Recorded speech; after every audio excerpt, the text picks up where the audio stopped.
Hello friends, तो आज हम इस वीडियो में डिस्कस करने वाले हैं कि कैसे आप पीओ लेवल के जो सर्कल बेस्ड पजल्स होते हैं, यानी कि जो कॉम्प्लेक्स पजल्स होते हैं सर्कल बेस्ड, उन्हें कैसे सॉल्व करना रहता है। पूरा आपको एग्जाम लेवल अप्रोच सिखाने वाले हैं। देखिए, सबसे पहले यहां पे आपके पास 8 पर्संस जो है वो गिवन है, A B C D E F G and H.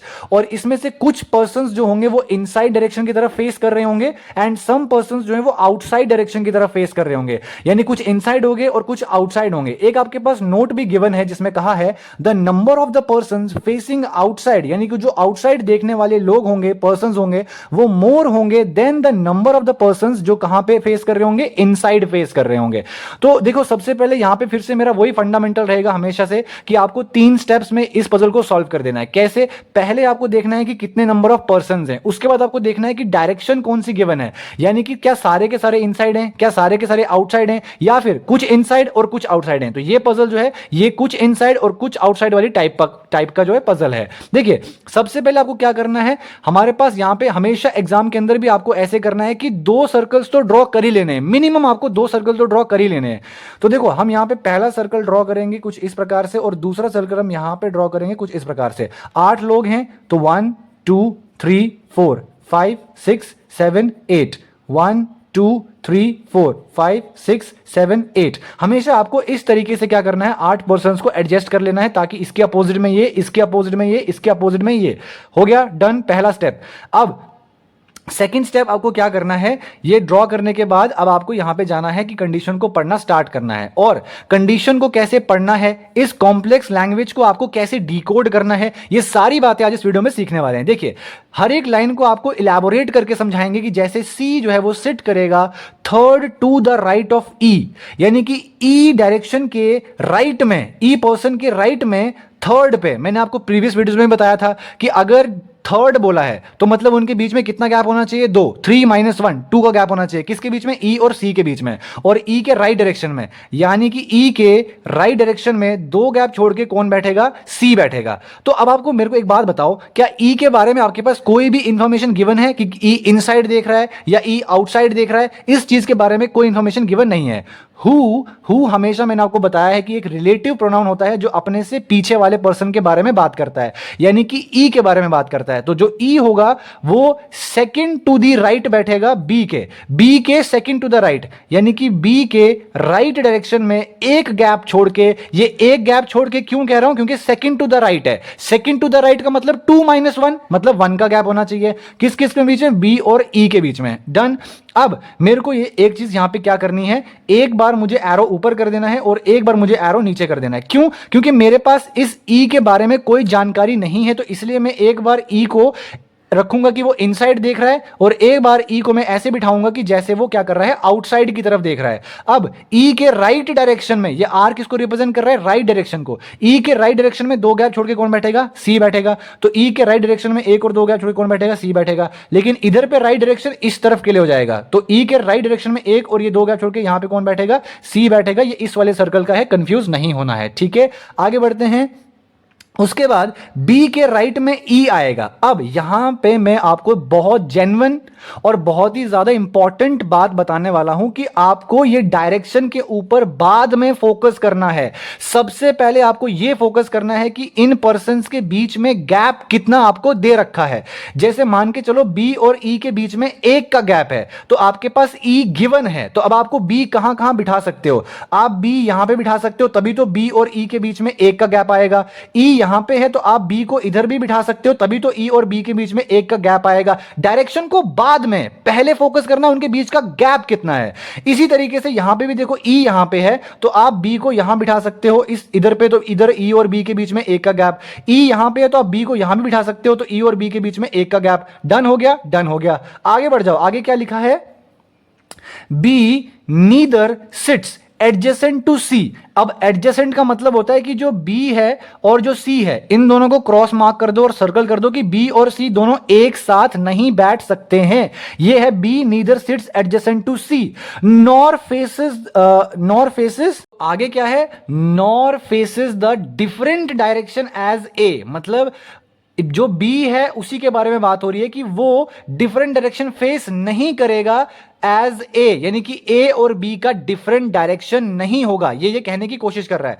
तो ए और बी सर्कल मार्क, और इसको लिखूंगा मैं एस डी। एस डी का मतलब सेम डायरेक्शन हो जाएगा किसका, ए और बी का। समझ में आया? तो देखो अब अगर मैं बी को यहां बिठा दूंगा, क्योंकि मैंने बी यहां या तो यहां बिठा सकता हूं, क्योंकि बी और ई के बीच में ए का गैप है। अगर मैंने बी को यहां बिठा दिया तो बी और सी आपस में क्या हो जाएंगे, एडजेसेंट हो जाएंगे, इसलिए मैं बी को यहां नहीं बिठाऊंगा।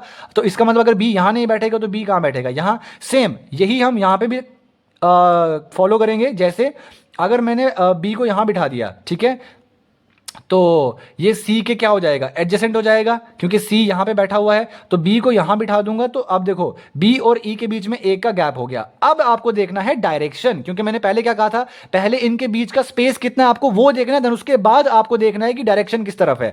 तो बी के राइट में ई होना चाहिए, तो आपका बी को आप क्या कर दो, अंदर वाली डायरेक्शन दे दो, तभी तो बी के राइट में ई आ जाएगा। यहां पे आप क्या करोगे, यहां पे आपको डायरेक्शन बाहर की तरफ देना होगा, क्योंकि तब आप डायरेक्शन बाहर की तरफ दोगे तभी तो राइट डायरेक्शन नीचे की तरफ आएगा। तो बी के राइट में एक गैप छोड़ के ई आ गया। अब समझ आया कि डायरेक्शन कैसे देना है। इसलिए मैं बार बार आपको रिपीट करके कह रहा हूं कि पहले आप उनके बीच का स्पेस देख लो कि स्पेस कितना है, देन उसके बाद आप डायरेक्शन के ऊपर फोकस करो। ठीक है, समझ में आया? अब यहां से आगे बढ़ते हैं, कहां तक हमने कंप्लीट कर लिया, अपनी 2 लाइंस कंप्लीट कर दी हैं। अब अगर आप ध्यान से देखोगे तो ओनली 3 पर्संस जो हैं वो सिट करेंगे बिटवीन सी एंड डी के बीच में, यानी कि सी और डी के बीच में कितने लोग होंगे, सी और डी के बीच में 3 लोग होंगे। और हु रिलेटिव प्रोनाउन है जो पिछले वाले के बारे में बात करता है, यानी डी के बारे में। तो डी जो है वो सिट करेगा second to the left of A, यानी कि ए के लेफ्ट पे, ए के लेफ्ट डायरेक्शन में एक गैप छोड़ के कौन हो जाएगा, डी हो जाएगा। तो मैंने आपको क्या बोला, सी देखो यहां पे मेंशन किया गया है, और सी और डी के बीच में 3 का गैप आएगा।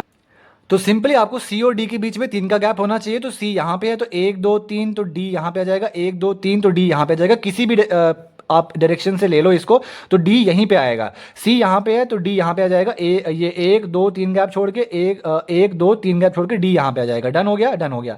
अब उसके बाद देखो यहां पे क्या लिखा गया है कि ए के लेफ्ट में एक गैप छोड़ के डी मिलेगा। अब फिर से आप यहां पे क्यों कंफ्यूज हो जाते हो, क्योंकि आप डायरेक्शन को भी पॉइंट आउट करने लग जाते हो। अभी तुरंत डायरेक्शन को पहले नहीं देखना है, हमेशा पहले फोकस करना है गैप के बीच में। ए और डी के बीच में कितना गैप है, एक का गैप है। तो अगर डी यहां पे है तो ए कहां कहां पे आ सकता है, ए या तो यहां पे आ सकता है, क्योंकि डी और ए के बीच में एक का गैप। उसी तरीके से डी यहां पे है तो ए यहां पे आ जाएगा, तो ए यहां पे भी आ सकता है, डी और ए के बीच में एक का गैप आ रहा है ना, मतलब ए यहां पे भी आ सकता है, ए यहां पे भी आ सकता है। सेम इसी तरीके से ए यहां पे भी आ सकता है और ए यहां पे भी आ सकता है, यहां पे भी और यहां पे भी आ सकता है, क्योंकि डी और ए के बीच में मुझे एक का गैप चाहिए।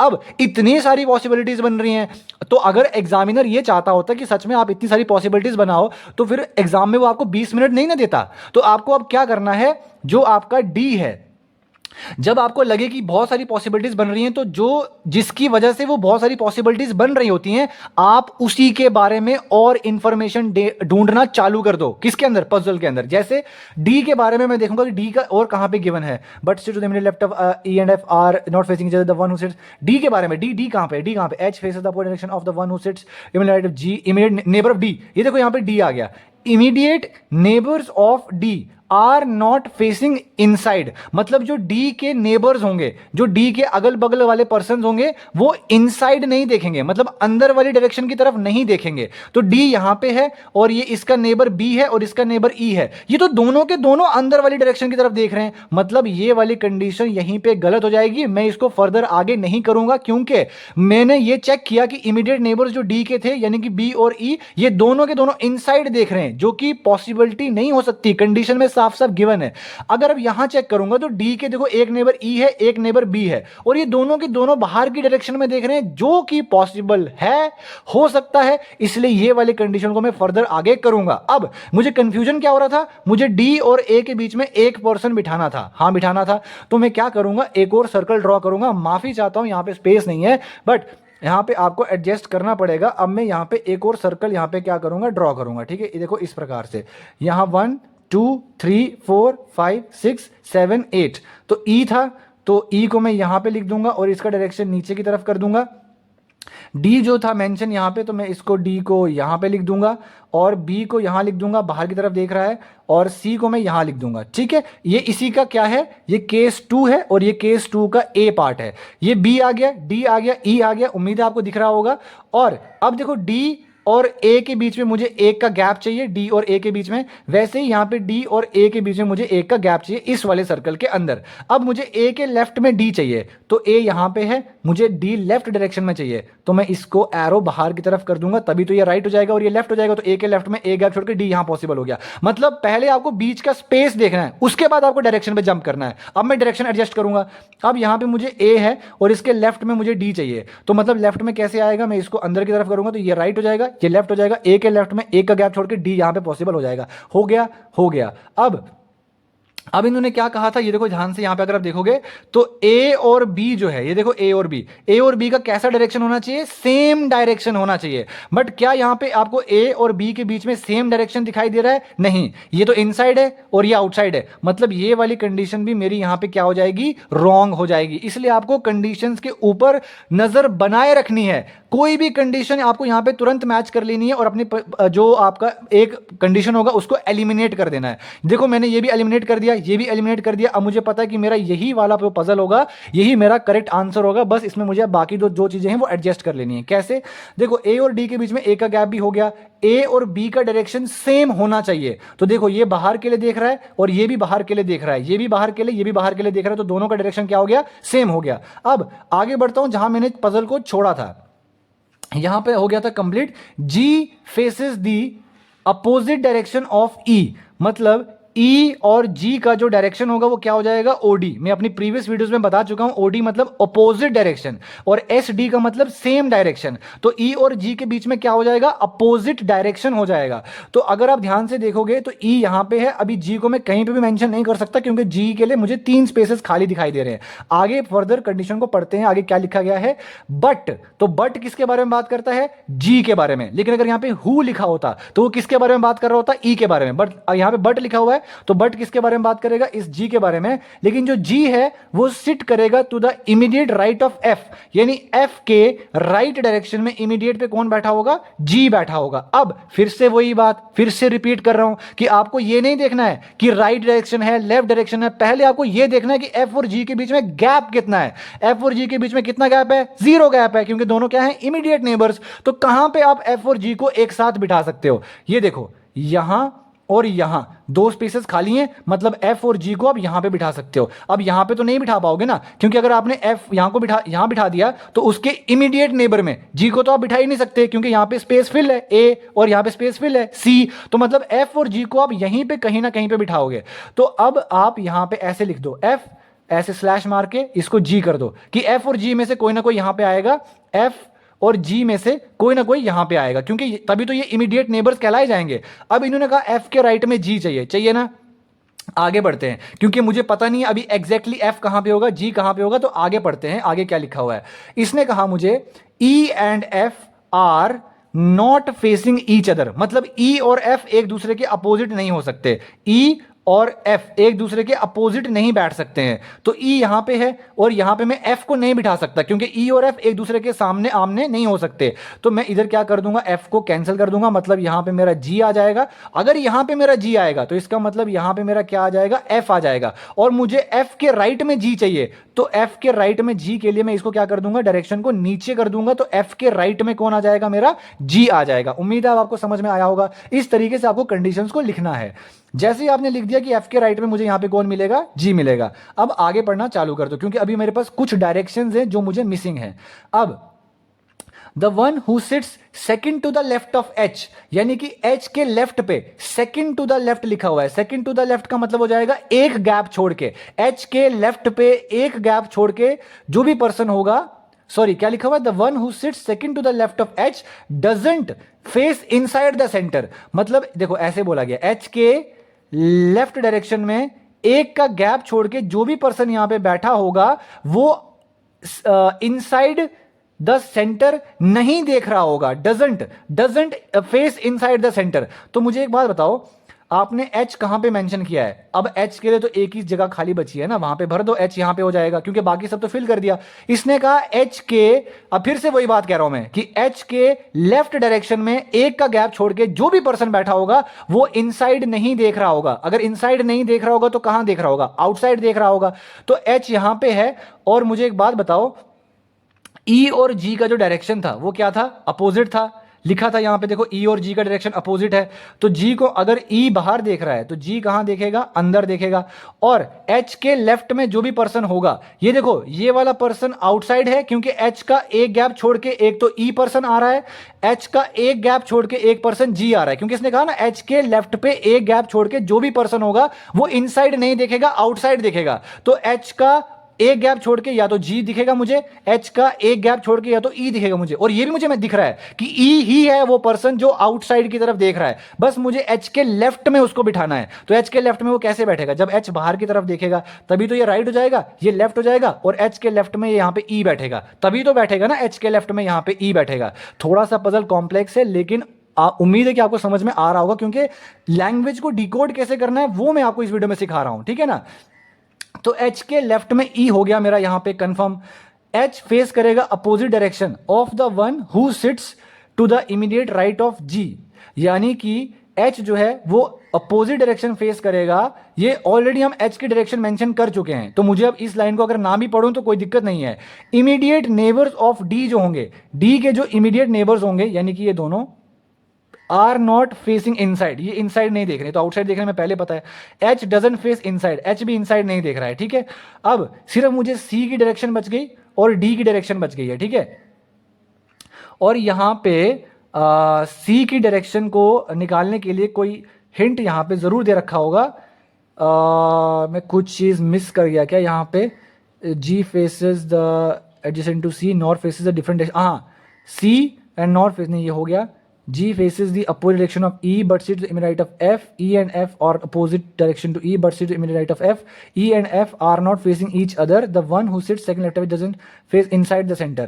The immediate neighbors of H are not facing the same direction. H के जो immediate neighbors होंगे वो same direction face नहीं करेंगे। Done हो गया। C भी हो गया, और C जो होगा, अब देखो यहां पे ऊपर पढ़ना इस चीज को, क्या लिखा है यहां पे, नंबर ऑफ द पर्संस जो आउटसाइड होंगे वो क्या होंगे, मोर होंगे देन किससे, जो नंबर ऑफ द पर्संस आपके इनसाइड फेस कर रहे होंगे। तो इनसाइड कितने हो चुके हैं, देखो एक हो गया है, ठीक है, ये दो हो गया, 1 2, तो मतलब अब आपके पास 1 2 3 4 ऑलरेडी आउटसाइड हो गए हैं। तो जो आपका सी होगा ये भी इनसाइड डायरेक्शन की तरफ में होगा। हाँ, तो देखो साफ यहां पे इस लाइन से मेंशन हो जाता है कि एच जो है वो फेस कर रहा है opposite direction. H opposite direction face कर रहा है किस पर्सन के कंपैरिजन में, जो इमीडिएट राइट ऑफ जी में बैठा हुआ है। ये आपका जी है, और जी के इमीडिएट राइट में कौन बैठा है, सी बैठा है। और इस पर्सन की जो भी डायरेक्शन होगी उसका अपोजिट डायरेक्शन किसका होगा, एच का होगा। तो अगर एच बाहर हो जाएगा तो सी कहां हो जाएगा, अंदर हो जाएगा। इसी तरीके से आपका ये सी का डायरेक्शन क्या हो जाएगा, इनसाइड हो जाएगा। क्यों, क्योंकि यहां बोला है कि एच फेस करेगा अपोजिट डायरेक्शन किसके कंपैरिजन में, जो भी जी के इमीडिएट राइट में बैठा है, जो जी के इमीडिएट राइट में बैठा है उससे अपोजिट डायरेक्शन में एच बैठा होगा। तो इसलिए एच बाहर के लिए तो सी अंदर के लिए हो जाएगा, और जो नंबर ऑफ द पर्सन है आउटसाइड के लिए वो ज्यादा है, तो आपका जो डी बच गया ये आपका आउटसाइड हो जाएगा। क्योंकि डी के बारे में यहाँ कोई इंफॉर्मेशन गिवन नहीं है, तो इसलिए जो भी ज्यादा मोर होंगे उन्हीं को आप क्या कर दोगे, मतलब डी जो लास्ट में बच जाएगा उसको आउटसाइड कर दोगे।